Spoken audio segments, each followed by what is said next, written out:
بسم اللہ الرحمن الرحیم. الحمد للہ نحمده ونستعینه ونستغفره ونعوذ باللہ من شرور انفسنا ومن سیئات اعمالنا. من يهده الله فلا مضل له ومن يضلله فلا هادي له. ونشهد أن لا إله إلا الله وحده لا شريك له. ونشهد أن سيدنا ومولانا محمدا عبده ورسوله صلى الله عليه وعلى آله وأصحابه وبارك وسلم تسليما كثيرا كثيرا. أما بعد فأعوذ بالله من الشيطان الرجيم. بسم الله الرحمن الرحيم. فبدأ بأوعيتهم قبل وعاء أخيه ثم استخرجها من وعاء أخيه كذلك كدنا ليوسف ما كان ليأخذ أخاه في دين الملك إلا أن يشاء الله نرفع درجات من نشاء وفوق كل ذي علم عليم. قالوا إن يسرق فقد سرق أخ له من قبل فأسرها يوسف في نفسه ولم يبدها لهم قال أنتم شر مكانا والله أعلم بما تصفون. قالوا يا أيها العزيز إن له أبا شيخا كبيرا فخذ أحدنا مكانه إنا نراك من المحسنين. قال معاذ الله أن نأخذ إلا من وجدنا متاعنا عنده إنا إذا لظالمون. آمنت بالله صدق الله مولانا العظيم وصدق رسوله النبي الكريم ونحن على ذلك لمن الشاهدين والشاكرين والحمد لله رب العالمين.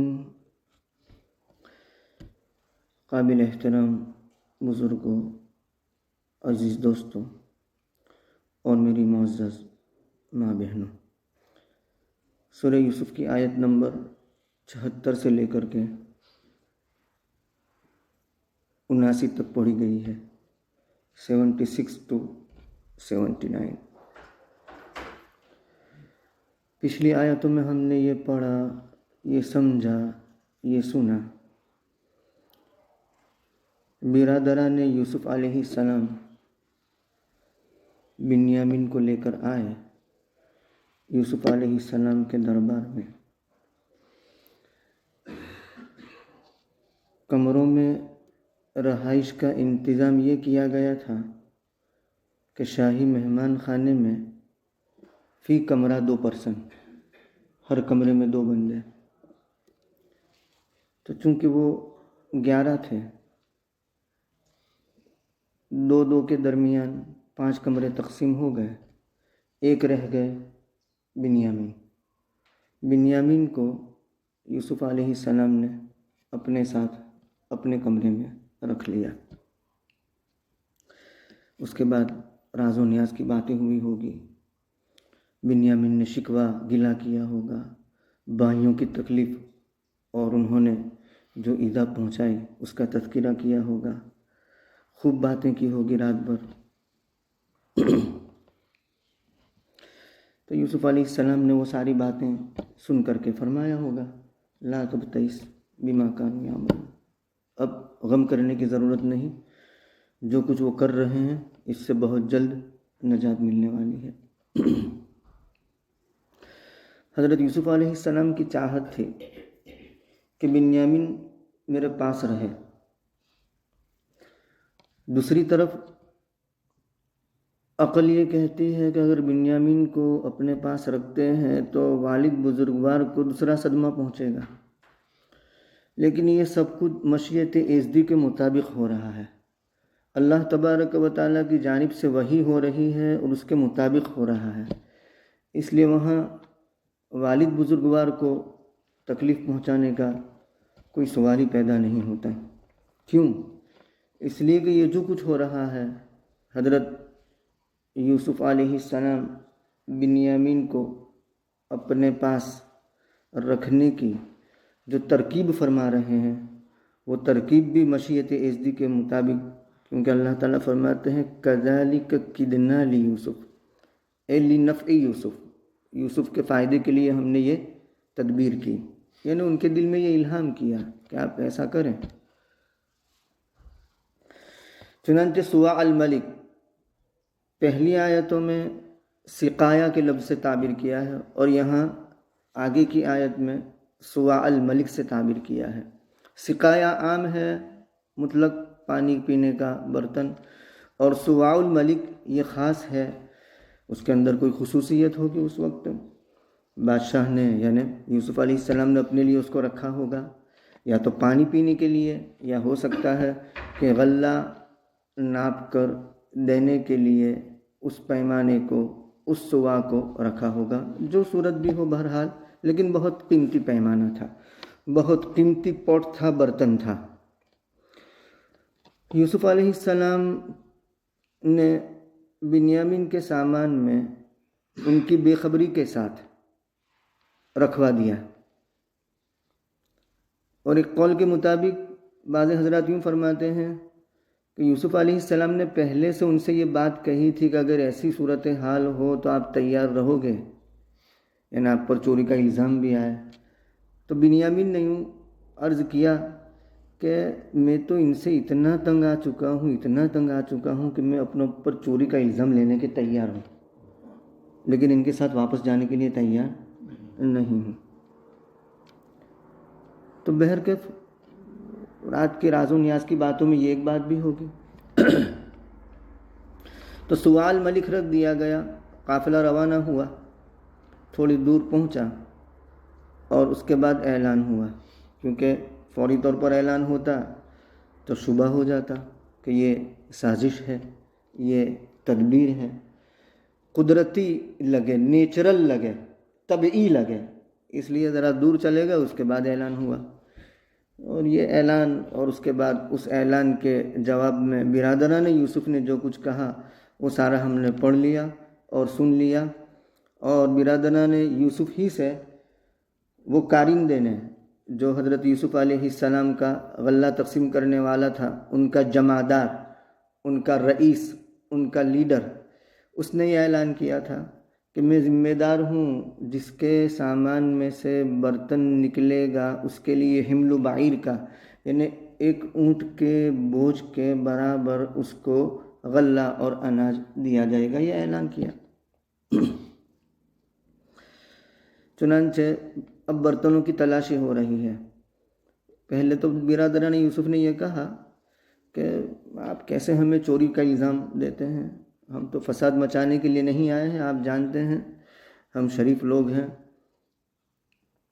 تو جمعدار نے یوں کہا، اچھا یہ بتاؤ، اگر تم میں سے کسی کے سامان میں یہ برتن نکلا تو اس کی سزا کیا؟ انہی سے بلوایا۔ تو انہوں نے کہا شریعت یعقوبی کے مطابق، جو حقیقت میں شریعت ابراہیمی سے لی گئی ہے، ابراہیمی قانون سے لی گئی ہے، یعقوبی قانون۔ چنانچہ کہا کہ اس کی سزا یہی ہے کہ جس کے سامان میں بھی وہ پایا جائے گا تو جس کا سامان چرایا گیا ہے، سامان چرانے والا اس کا غلام بن جائے گا، یہی اس کی سزا ہے، یہی اس کا بدلہ ہے۔ کذالک نجزی الظالمین۔ اب شروع ہو رہا ہے سامان کا تلاش کرنا۔ فبدأ بأوعیتہم، وعاء کی جمع ہے اوعیہ، انا اور برتن کے معنی میں ہے، اوانی اس کی جمع آتی ہے، یہ وعاء ہے، اوعیت۔ مفتی سعید صاحب پالن پوری رحمہ اللہ تعالیٰ نے اس کا ترجمہ کیا ہے بوری، اور مفتی شفیع صاحب رحمہ اللہ تعالیٰ نے، اور مفتی عاشق الہی مہاجر مدنی رحمہ اللہ تعالیٰ نے، جن کے انوار البیان ہے، انہوں نے اس کا اردو ترجمہ کیا ہے تھیلا یا تھیلی۔ بہرکیف ان کی بوری کو دیکھنا، ان کے سامان کی تلاشی شروع ہوئی ان کے بھائی کے سامان سے پہلے۔ اس میں بھی یہ حکمت تھی کہ اگر پہلے مرحلے میں بھائی بنیامین کا سامان دیکھا جاتا اور تلاشی لی جاتی تو شک اور شبہ ہو جاتا تو شک شبہ نہ ہو، اس لیے دوسرے بھائیوں کا سامان پہلے جانچا گیا، تلاشی لی گئی، تو ان کے سامان میں سے کوئی چیز برآمد نہ ہوئی۔ ثم استخرجها من وعاء اخیہ، پھر اس کو برآمد کیا اپنے بھائی کے برتن سے، یعنی بنیامین کے برتن سے وہ سواء الملک، بنیامین کے تھیلے سے وہ سواء الملک برآمد ہوا۔ اللہ تعالیٰ فرماتے ہیں کذالک کدنا لیوسف، یوسف علیہ السلام کے لیے یعنی ان کے فائدہ کے لیے ہم نے اسی طرح تدبیر کی، یعنی ان کے دل میں یہ بات ڈالی، یہ تدبیر ہوئی۔ ما کان لیأخذ اخاہ فی دین الملک، مصری قانون کچھ اور تھا، شریعت یعقوبی کا قانون کچھ اور تھا۔ شریعت ابراہیمی کا قانون اور شریعت یعقوبی کا قانون یہ تھا کہ جس کے سامان میں وہ چوری شدہ مال ملے گا تو وہ چوری جس کے سامان کی ہے وہ اس کا غلام بن جائے گا، یہ ان کا قانون تھا۔ مصری قانون یہ تھا کہ بھائی جس کے پاس سے چوری کا سامان برآمد ہو تو اس کی مار پٹائی کی جائے گی، نمبر ایک، اور مسروقہ چیز یعنی چوری کی ہوئی چیز اس کا ڈبل جرمانہ، مطلب ڈبل قیمت لی جائے گی۔ مثال کے طور پر اگر وہ سواء الملک 1000 دینار کا ہے تو 2000 دینار جرمانہ کیا جائے گا، یہ تھا مصری قانون۔ اللہ تعالیٰ فرماتے ہیں کہ ما کان لیأخذ اخاہ، نہیں تھا کہ وہ لیتے اپنے بھائی کو، کون؟ یوسف علیہ السلام، اپنا بھائی کون؟ بنیامین کو، بادشاہ کے قانون کے مطابق، یعنی مصری قانون کے مطابق، کیونکہ حضرت یوسف علیہ السلام مصر کے بادشاہ ہیں۔ الا ان یشاء اللہ، مگر یہ کہ اللہ چاہے۔ نرفع درجات من نشاء، مصری قوانین مصر کے ماہرین قانون نہیں بنائے تھے، لیکن ان کے قوانین میں حضرت بنیامین کو اپنے پاس رکھنے کے لیے کوئی سبیل نہیں تھی، کوئی راہ نہیں تھی، اپنے پاس رکھنے کا کوئی جواز نہیں بنتا تھا۔ لیکن اللہ رب العزت کا علم بہت وسیع ہے، ہر علم پر اللہ کا علم وسیع ہے، ہر عالم پر اللہ بھاری ہے، انتہا وہی ہے سب چیز کی۔ تو اللہ رب العزت جب کسی چیز کے کرنے پر آتے ہیں تو مملکت کا جو دستور ہوتا ہے، حکومت کا جو دستور ہوتا ہے وہ دھرا کا دھرا رہ جاتا ہے۔ حکومت کا دستور تو یہ کہتا ہے کہ یہ ناممکن ہے، لیکن اللہ جب کرنے پر آتے ہیں تو وہ ناممکن چیز ممکن ہو جاتی ہے، اور یہ ناممکن تھا، اللہ تبارک و تعالیٰ نے ممکن کر دیا۔ اللہ کی ذات وہ ہے جو انہونی کو ہونی کر دے اور ہونی کو انہونی کر دے، یعنی جو نہیں ہونے والا ہے اس کو ہونے والا بنا دے اور جو ہونے والا ہے اس کو نہ ہونے والا بنا دے، اللہ کی ذات ہے۔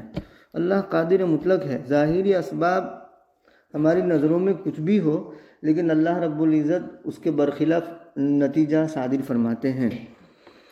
تو کہا کہ نہیں تھا یوسف علیہ السلام کے لیے یہ کہ لے اپنے بھائی کو بادشاہ کے قانون کے مطابق، مگر یہ کہ اللہ تبارک و تعالی چاہے، ہم بلند کرتے ہیں درجات جس کے بھی چاہیں، مطلب اللہ تبارک و تعالی نے یوسف علیہ السلام کے درجات ان کے بھائیوں کے مقابلے میں بلند فرما دیے۔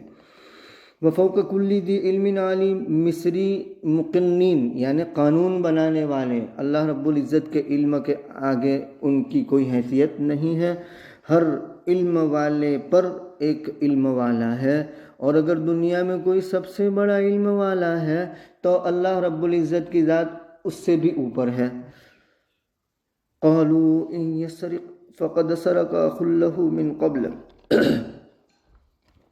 جب بنیامین کے سامان کی تلاشی ہوئی اور ان کے سامان میں سے بادشاہ کا برتن نکلا تو بھائی حیرت میں پڑ گئے، پریشان ہوئے، رہا نہ گیا ان سے، تو اپنی سبکی، اپنا انسلٹ، اپنی خفت چھپانے کے لیے، غصہ بھی تھا، اپنی سبکی اور اپنی خفت اور اپنا انسلٹ وہ بھی چھپانا تھا، تو یہ بول پڑے۔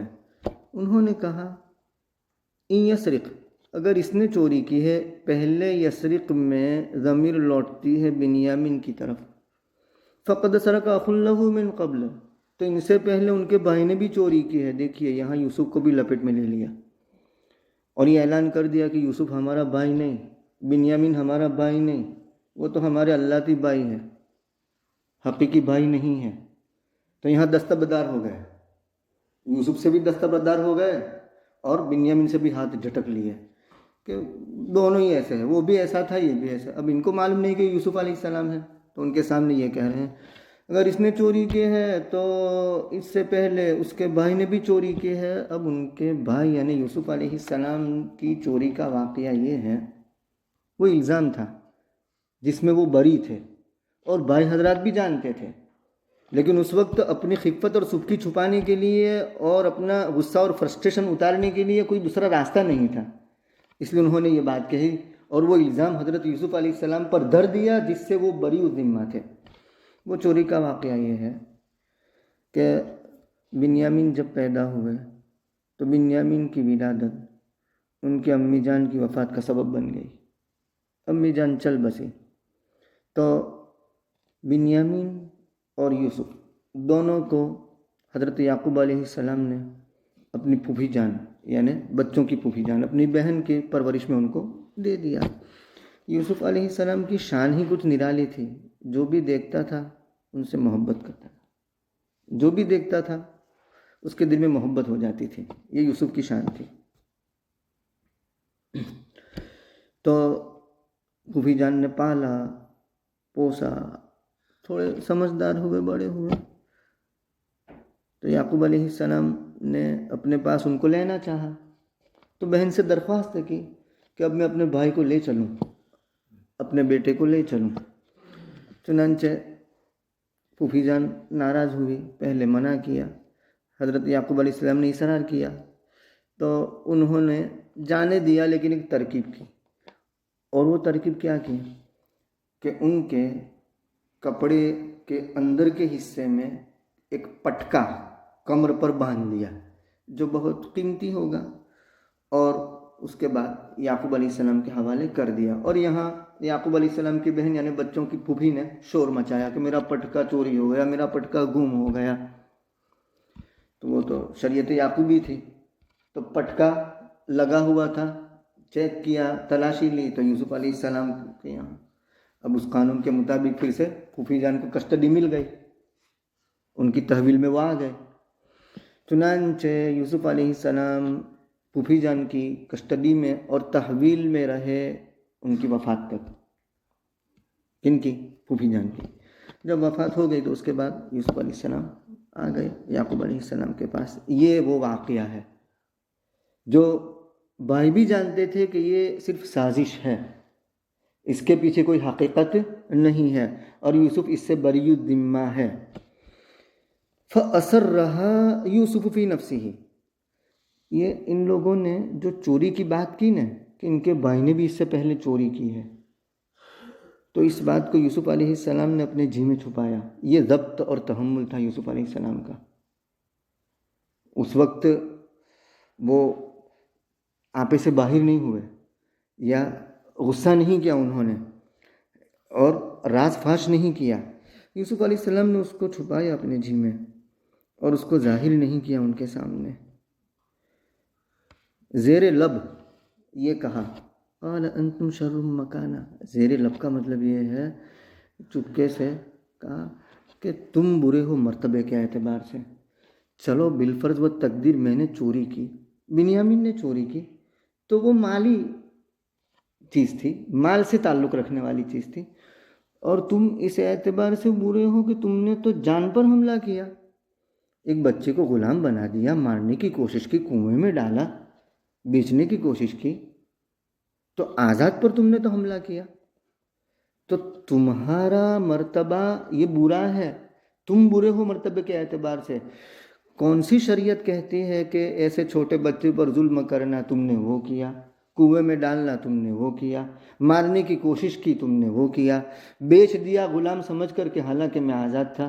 تو تمہارا تو ذات پر حملہ تھا، جان پر حملہ تھا، تو مال کے مقابلے میں جانی حملہ، جانی نقصان وہ زیادہ ہوتا ہے۔ تو کہا کہ قال انتم شر مکانا، یہ زیر لب کہا، یعنی دبے الفاظ میں، وہ سنے نہ اس طرح۔ واللہ اعلم بما تصفون، یہ ذرا آواز سے کہا، ان کو سنائی دی اس طرح، واللہ اعلم بما تصفون، اللہ بہت زیادہ جاننے والے ہیں ان باتوں کو جو تم بیان کرتے ہو، یعنی یہ حقیقت ہے یا جھوٹ ہے، اللہ بہتر جانتے ہیں۔ جب دیکھا کہ اب چوری کا سامان تو بنیامین کے پاس پایا گیا، تو بنیامین یوسف علیہ السلام کے پاس رہیں گے، کسٹڈی میں، ان کی تحویل میں رہیں گے، کوئی چھٹکارا نہیں ہے اب۔ تو انہوں نے کہا قالوا یا ایھا العزیز ان لہ ابن، کیونکہ جس وقت بنیامین کو وہ لے کر آئے تھے تو بڑے عہد و پیمان دیے تھے آپس میں، قال اللہ علی ما نقول وکیل، یعنی میں بھیجوں گا نہیں، لن ارسلہ معکم حتی تؤتونی موثقا من اللہ لتأتوننی بہ الا ان یحاط بکم، فلما آتوہ موثقہم قال اللہ علی ما نقول وکیل، قال اللہ علی ما نقول وکیل۔ یہ آپس میں عہد و پیمان تھا، تو وہ پورا نہیں ہو رہا ہے۔ ابا جان ناراض ہوں گے، پہلے یوسف کو انہوں نے گم کر دیا ہے اور اب بنیامین بھی وہاں نہیں جائے گا۔ تو انہوں نے کہا اے عزیز، یہ خطاب ہے حضرت یوسف علیہ السلام سے، ان لہ ابن شیخا کبیرا، بے شک ان کا ایک بڑا بوڑھا باپ ہے، یعنی پیرانہ سالی کو پہنچ چکا ہے، بڑی عمر کو پہنچ چکا ہے، اور ان کے دل میں بھی یہ بات ہوگی کہ پہلے آلریڈی وہ صدمہ اٹھا چکے ہیں یوسف کی جدائی کا، اور یہ دوسرا صدمہ لگے گا تو کیا ہوگا ابا جان کا۔ تو کہا کہ ان کے بڑے بوڑھے باپ ہیں، فخذ احدنا مکانہ، ہم میں سے کسی ایک کو اس کی جگہ پر لے لیجئے، اس کو چھوڑ دیجئے، ہم میں سے کسی کو بھی آپ لے لیں لیکن ان کو چھوڑ دیجئے۔ انا نراک من المحسنین، کیوں؟ ہم آپ کو احسان کرنے والوں میں سے دیکھتے ہیں، یعنی اس معنی کر انہوں نے محسنین کا لفظ استعمال کیا کہ پہلی مرتبہ آئے اس وقت بھی شاہی مہمان خانے میں ان کو ٹھہرایا گیا، بڑی آؤ بھگت ہوئی، بڑا استقبال ہوا، اور دوسری مرتبہ جب آئے تو اس وقت بھی ان کی بڑی آؤ بھگت ہوئی اور بڑا استقبال ہوا، اور ان کا خوب اکرام کیا گیا اور خوب غلہ ان کو دیا گیا۔ تو حضرت یوسف علیہ السلام کے اخلاق کریمانہ سے وہ متاثر ہوئے تھے، تو اقرار کیا انہوں نے کہ ہم آپ کو احسان کرنے والوں میں سے دیکھتے ہیں، جب اتنے سارے احسان کیے ہیں تو ایک اور احسان کر دیجئے کہ اس کو چھوڑ دیجئے اور ہم میں سے کسی ایک کو اس کی جگہ پر رکھ لیجئے۔ قال معاذ اللہ ان ناخذ الا من وجدنا متاعنا عنده، یہ حضرت یوسف علیہ السلام فرماتے ہیں، فرمایا اللہ کی پناہ، معاذ مصدر میمی ہے، عاد یعوذ عودن، مصدر میمی 4 وزن پر، مفعل مفعل مفعلۃ مفعلۃ، تو یہ معاذ یعنی اللہ کی پناہ، عاذ یعوذ عوذن کے معنی میں اللہ کی پناہ، یعنی ہم اللہ کی پناہ مانگتے ہیں، میں اللہ کی پناہ مانگتا ہوں یہ کہ ہم لیں مگر اسی کو جس کے پاس ہم نے اپنا سامان پایا۔ یہ یوسف علیہ السلام کے کلام کا احتیاط ہے، یہ نہیں کیا کہ نأخذ الا من سرق متاعنا، الا من سرق متاعنا نہیں فرمایا، بلکہ کیا فرمایا، معاذ اللہ، اللہ کی پناہ یہ کہ ہم لے ایسے کو مگر جس کے پاس ہم نے اپنا سامان پایا، چوری نہیں کہا، چوری کا لفظ استعمال نہیں ہوا، یعنی اس کے علاوہ کو ہم نہیں لے سکتے، اسی کو لے سکتے ہیں جس کے پاس ہم نے اپنا سامان پایا۔ تو یہ حضرت یوسف علیہ السلام کے بولنے میں احتیاط ہے، احتیاط ہوا تو جو واقعہ تھا وہ بھی بیان کر دیا اور ان کو جو مقصود تھا وہ بھی فوت نہیں ہوا، اس طرح انہوں نے کلام کیا۔ تو کہا کہ اللہ کی پناہ اس سے کہ ہم لے مگر اسی کو جس کے پاس ہم نے اپنا سامان پایا، انا اذا لظالمون، بے شک ہم تب تو ناانصافی کرنے والوں میں سے ہو جائیں گے۔